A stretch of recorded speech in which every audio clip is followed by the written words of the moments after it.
Oh, my best girl. I know. My best girl.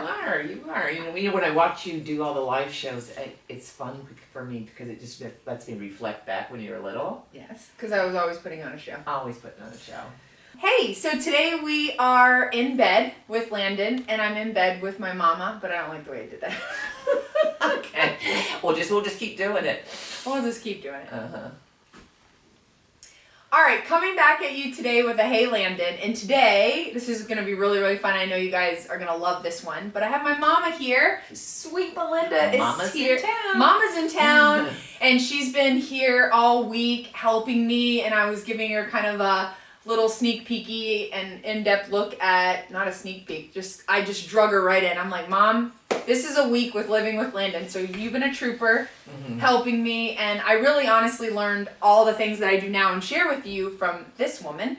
So it's just been fun to have you in my house, and she gets me, and she knows the pace that I run at, and she knows my style, and all those similarities. I think we actually work really well together. So I do wish that you lived closer because I could really... Well, this is what I thought I was missing, but there's a lot to do. There's a lot to do over here.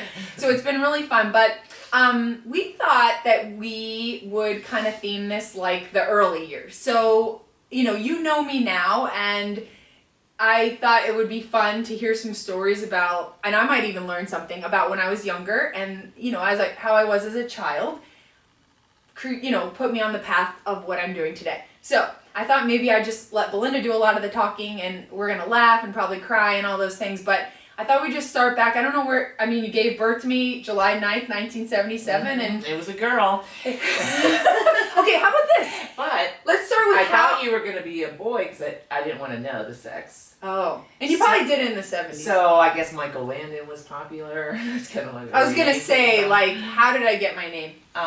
Well, it was a couple different reasons. Good friend of mine, her husband Jim, he wanted to name you, and he came up with Landon, and I thought Don, Landon. Right. And then when you were a girl in the hospital, your grandmother came in and she had written it Landyn. I said, that's it. A little more of a feminine twist with Yes. the Y. Yeah. Okay, so Michael Landon, the actor, so Little House on the Prairie, Highway to Heaven, and here I am. And here we are. And it is heaven, and she's still heaven. So here I am, and I gotta tell you, when I was younger, I hated my name. Younger. Oh, I did not know this. See? We're all gonna learn something. No, I didn't hate it. I just, when you're in elementary school, you want to be Jessica, Jennifer, Lauren. And Landon is just to be different at that age, I think is hard. But once I got to high school, I was like, I'm Landon. Yes. So I owned it then. But in the early years, I feel like I just wanted to be. So it probably upset you when we used to call you. It probably upset you when we used to call you Lou Bug. Okay, so my nickname? Yes, let's talk about that. My nicknames growing up were Lou Bug, Landy Lou. What else did they call me? Just about that, I guess. That was kind of it. And then your name was popular and people went to name their children. And that just started happening in the last 10 years. Yes, actually a girl I went to high school with named her daughter after me, Landon. I met her in the grocery store years ago. And she's But you were so little. You were so young when I decided to just take you and I and build a team together, and we went home. I went back home. Yeah, so she moved in with my mom. Well, let's back. They might not know what you're talking about. So she was married, had me, and then was like, I need to get out of this relationship. And how old was I? You were 2. 2. And you were then what? Because you were a young mom. Oh, I can't do the math on that. But I was a young mom. Well, you had me at 21. So you were 23 years old. Yeah. 20. That's young. Sure. That's young having a babe. Yeah. So you were like, okay, time to get out. So I just chose to return to my parents. Yeah. In Florida. In Florida. And then Peepaw was just a good father image figure for you. And then I had my brothers, and you were the firstborn grandchild, so everybody was around you. So you were loved, you really were. And somehow with everybody in the whole family, you somehow always ended up in the middle, and we'd stop what we're doing and watch Landon perform. See, some things never change.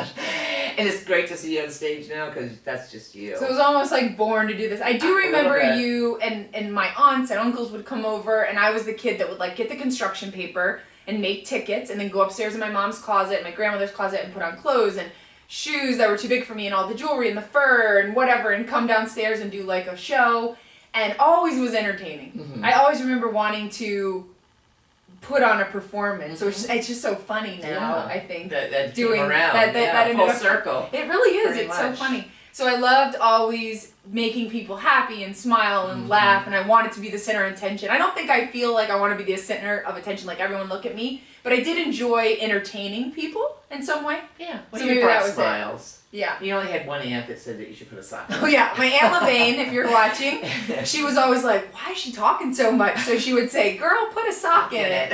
And she was from Alabama, so she had that southern draw, and when I was little, I told her that when I grow up and I'm famous and rich one day, yes, I'm going to buy you a Mercedes. Well, she should have been at the show last night. Yeah, we gave away a Mercedes. But then, then we carried on, we left, and we went and got a first apartment, and you weren't quite, the development had to have 12 or above on children. So you had to be, kids had to be 12 or older to live in this development. And this was in Virginia, right? Or Florida? This is Florida. This was Florida. So I said to you, Landon, you have got to take these. I took the feminine pads out of the bathroom. I said, you've got to put these in here and do this little tuck. She made me look because we had to have an interview. I remember sitting down in this office of an apartment building, and I had to be 12, so she wanted me to like stuff my bra a little bit so I looked like I was older. And I think I also put maxi pads in the bottom of my shoes to get me taller. I remember being but it worked. We got in that apartment. And I just sat there and I remember rehearsing like when my actual birthday was, so I could be the age I was. So I taught her to lie at a young age. Hey, sometimes you got to do what you got to do. But I just want to be in a nice environment, not. Yeah, I remember that apartment. It was really cute. Do you remember the fire? Oh yeah, what were we cooking? The day we were moving in, you had a girlfriend over, and you guys wanted popcorn. Oh, on the stove. So I put the oil in, and of course went to a box or whatever I was doing, and I go back into the kitchen, and it's just flames dripping. The plastic ceiling. Lighting, I remember that, Yes. and the smoke alarms, and everyone came out, and you were probably so like, we met every neighbor that night. I totally remember that. Yeah. I totally remember that. So then we had the apartment, and then, she was a working mom. I remember, let's see, you've done a lot of things. You were like a dental lab hygienist. Yeah. Well, she worked in the Olympics when I was baby, 1980 Winter Olympics. Yeah, in the marketing department. Lake Placid. I was in charge of the logo. That's so funny. So I distributed what sponsors to come in and get their logo and put it where it needs to be. And you took me to see like Mary Lou Retton on I ice. took you to all the games. All the Olympic games, so that was fun. So that was a lot of fun. And that's. And then she worked at an office, but when you worked for Chambers Chambers International was they did create software in the education sector. Yeah. But she was a working mom. Obviously, she's a single mom, so she's working. But I always got to come with her, which is probably, I would say, you working after hours for overtime or something. But she would pick me up from school and take me back to the office, and we'd get like something to eat, and you'd set me up in the conference room with all the like Post-it notes and the pens and the paper clips. I love playing Office. I love playing bank. Oh yeah. Like all that stuff. So to me, here she is working and having to make ends meet. But to me, I was like, oh, this is so fun. I always thought. Oh, you like The Office? I never thought that we were doing anything that was struggling. You know what I mean? Like you would play into it because you go into my closet and get my shirt on because you knew we were going to the office, and you would just sort of get dressed up. You just love new outfits. You're still like that. I do love a new outfit. And even when you'd go visit your family, your father, and you would pick out a new outfit, and you always had to have gifts. Yeah. So you're always giving. I love giving people gifts. Okay, let's don't get off track. So you were working mama, and then I always thought that. And the other thing, so then you saved enough to buy your first house. Remember that house? Amazing. I do remember that house. Yeah, and we painted it like a plum color. We did? I did. Oh. Well, that's sort of your Revere puber. Oh, it was like a purpley gray. Yeah. I do remember that. And we had like a little berm kind of thing out front, and she said when we get a house one day we can get a puppy. And of course, by this time I'm probably like 10 or 11. About 10, yeah. Because we had an apartment, we spent some time with my grandparents so she could save, and so I always had a great male influence around me. I had my grandfather, my peepaw, which I love, and my uncles and things like that, and it was always fun. And I don't ever remember her dating. So it wasn't like there was a revolving door of like boyfriends. I don't ever remember you dating. No, I didn't do that, but when you got to be about 10 or 11, I guess, you would open up your head in the door and go, "Are you okay?" And I'd be in there with my ice cream and my book and my flowers around the counter. And then you open the door and shut it, and then the next time you open the door and you're like, "Maybe you should date someone." Because I would be outside. And I'm like, great. I gave her permission, right? No, I think I always wanted to make sure she was okay, because it really just was the two of us. And I would be outside playing with the neighborhood kids, and I would worry. I remember would want to come back in and check and make sure, like, I was okay. Were you having fun? Because I'm outside having fun. Yes. And so I would always be like, and so I remember that day being like, maybe you should date somebody, like, maybe you should have a friend. But I remember back to the puppy, though, so she was like, you can get a puppy. And, I mean, this is, talk about a woman, like, a hard worker. I mean, I remember you tiling the floor. Oh, yeah. Painting the cabinets, like putting stucco when that was popular, like on top of Formica, like a cabinet. And she had great style. We had white tile. Everything was white and beautiful, just the way I like it. My room was really cute. I'm sure it was a stretch, like, right, you've got your first house. And then you're trying to financially, give me this life, and I never ever felt like I wanted for anything. I think you always had. You would have been struggling, but I never knew that. No. You did such a great job of making it feel like we had everything. And one thing I thought that was awesome was that you probably couldn't afford to go out and get all the groceries that we would need. So she would be like, how about this week you go pick out whatever the cereal you want, and we'll have cereal for dinner. So as a 10 or 11-year-old, cereal for dinner all week was like the best mom in the planet. Very acceptable. It was very acceptable, but that's because she really wanted to buy me. I love it. Oh, your white vanity, wicker vanity from Pier 1. Pier 1 Imports. I wanted a white vanity with a mirror and a little stool. Yep. And we cut back the groceries. We cut back the groceries and ate Lucky Charms. On Friday, I think. And we got it. And I was like, so I had cereal and a new vanity. So I now know the sacrifices that you were making, and I never knew that you were struggling to, like, figure how you were going to do it. So, I mean, kudos to any single mom out there. Like, you just figured out a way to keep it positive, and it was fun, and I didn't think a thing of it. I thought it was the greatest thing ever. We were just happy to be with each other. Yeah. And we did fine. It was enough. Yeah, it was enough. And I think a lot of people ask that have daughters maybe that are younger, and they see our relationship and my relationship with Lily. And I don't know if I really know what the answer is or how we had this. Well, I didn't make my problems your problems. Yeah. Yeah, I kept that under my belt. Yeah.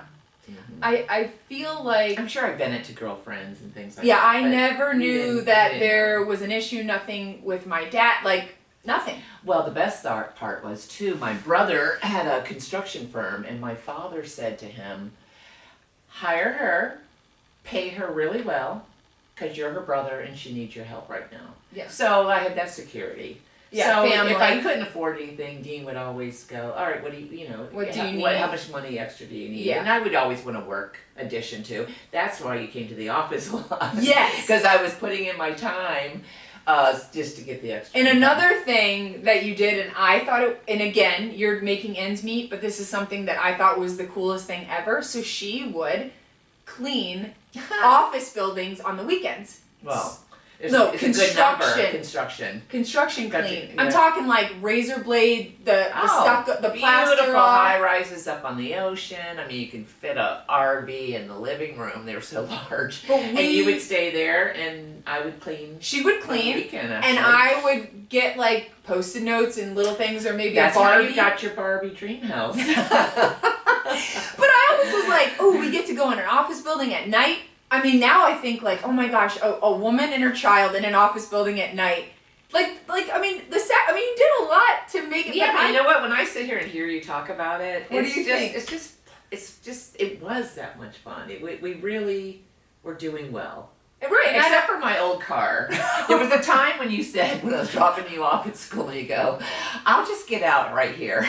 Like, don't drive up it. I used to nickname it the brown huffer. It was like this Toyota Celica that was like bup, bup, bup, bup, bup. But I was and that's always when like, I knew, okay, so maybe I will work on getting a new car. Yeah.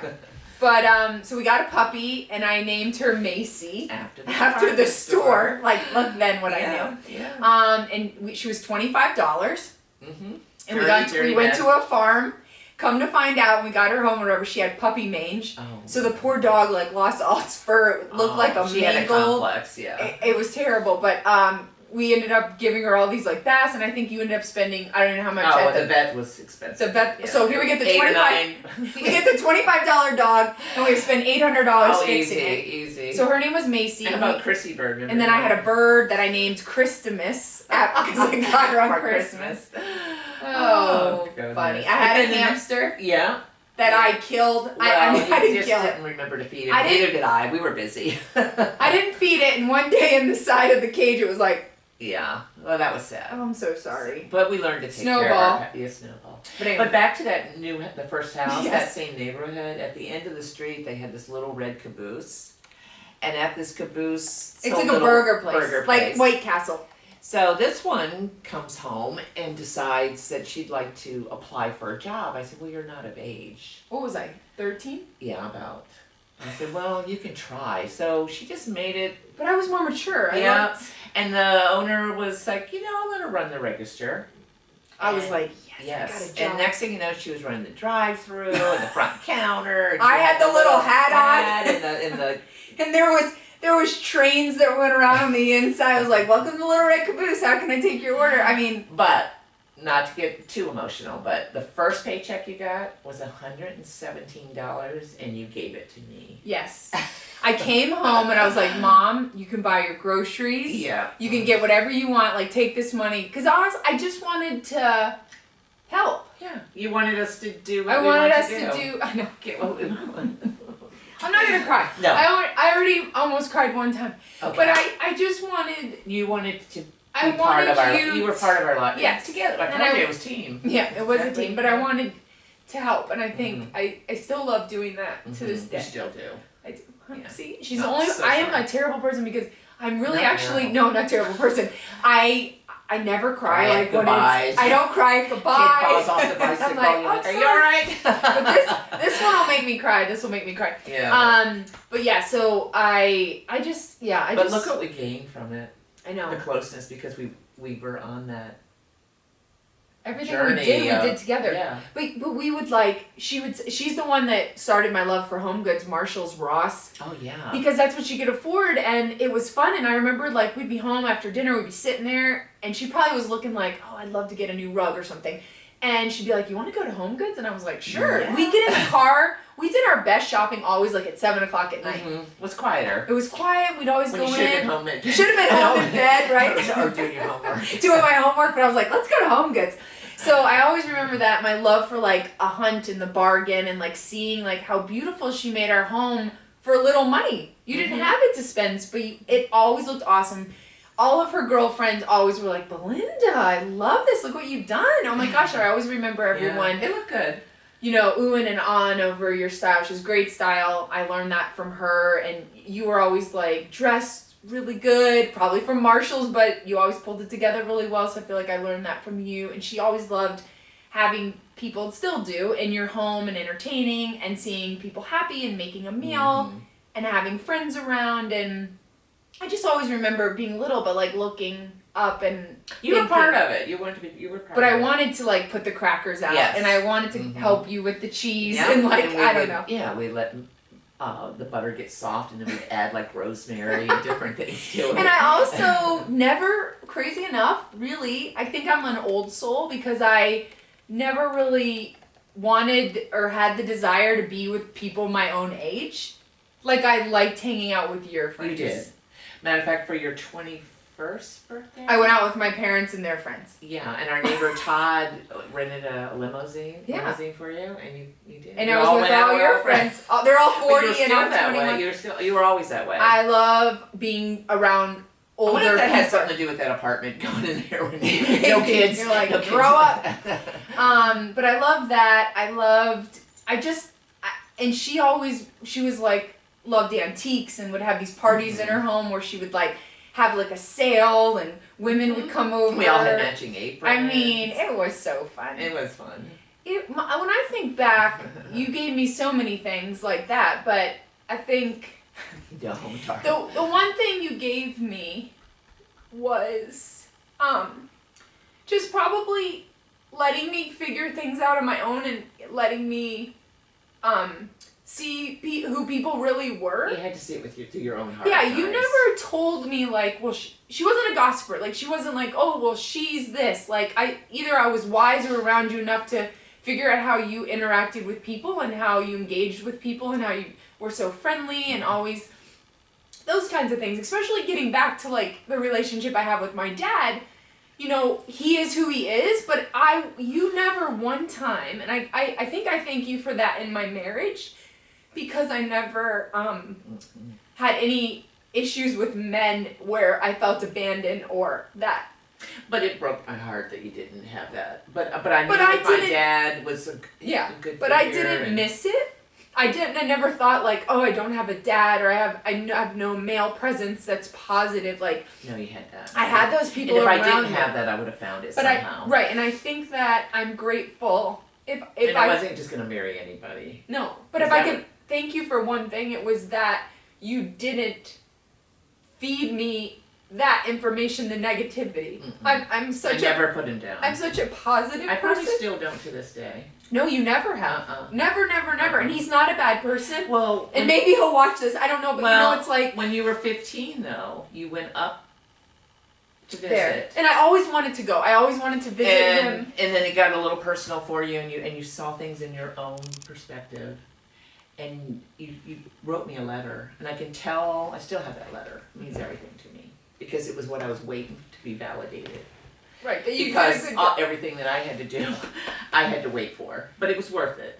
Right. In the end, and then you had written that letter, and you were just writing as fast as you can because you had so much to say, and it was basically, I'm so glad you made the choice that you made. Yeah. And I'm happy that you made that choice, and I'm happy I'm coming home. Yeah. And I really think that was your way of just letting everything go and understand, because we're adults. Yeah. Your child can't control what adults do. Right. You know. Right. And I think I figured and you were growing up. I could see who he was and the way he was, and to each his own kind of thing. But I think I was like, oh, and now I get it. And when I became a mother, I thought about like being young like that and having to pick up and leave with a baby and make that decision for me. It starts just with a little hand, actually. But you made that decision. When you think about it, you grabbed that little innocent hand. Yeah. And you said, come on, we're going to step up, we're going to... But you gave me a life. Put our heads up high. It might have been different if you didn't leave. Like, I probably wouldn't be sitting here today. No, it wasn't a life that was going to be healthy. No, and I'm so grateful that if you gave me one gift, you gave me that gift, that you were strong enough and brave enough to just go and figure it out on your own, knowing that I'd be better off. And I think, like, when I had Lily first and being young like that, well, I was in my mid-20s, but I thought, like, oh my gosh, I cannot imagine having to just make that decision. But I think when you're a mom, you want the best things for your children, and you just do it. And I mean, and nothing ever was bad was said. It's just we left, and we had a great life. And that was the end of the story. There wasn't any ill feelings with anything, and it is what it is. And you were just like a prize to me. Yeah, but I never had anything that was missing. No. You gave me everything, filled every void I ever would have had, and I didn't even know that there was one there. You know what I mean? So, now I'm secure in my marriage, and you surround yourself around a lot of good people. Yeah. And this is why you enjoy all these girls, because you just know that life can be sweet, and just make good choices. And make pretty choices. Make pretty choices. But it was fun, and I think about that because I remember when I was 12, every birthday wish up until I was 12, 13. You blow out your candles and you wish for what? Parents you get together. Yeah, most people wish for like a board game or a pony or. No, you wish. I was like, I just want my parents to get back together. Like I just wanted, but I didn't know that's what I thought I wanted. But then after that, I could see for myself. I'm like, oh, what I have is what I needed and what I wanted. So.